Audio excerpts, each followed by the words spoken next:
ये इंसान होना भी एक मेहमान खाना है। हर सुबह कोई नया मेहमान आना है।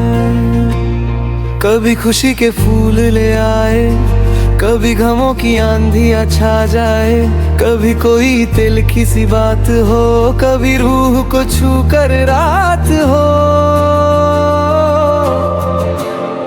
हर आने वाले को एहसास समझ के दिल से लगाना है, दिल से लगाना है। ये इंसान होना भी एक मेहमान खाना है।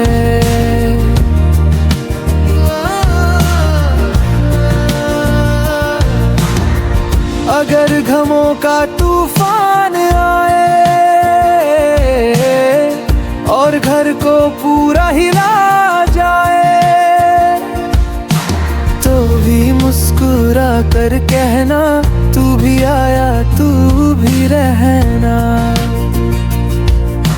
शायद ये सब कुछ इसलिए है, अमन का दरवाजा खुलने वाला है।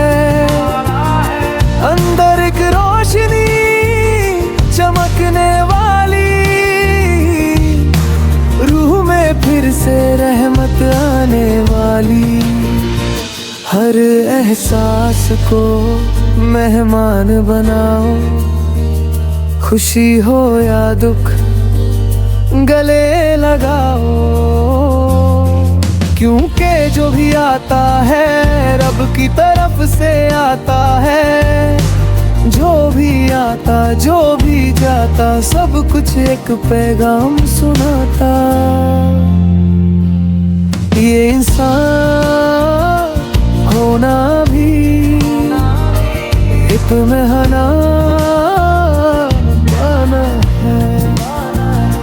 हर सुबह कोई नया मेहमान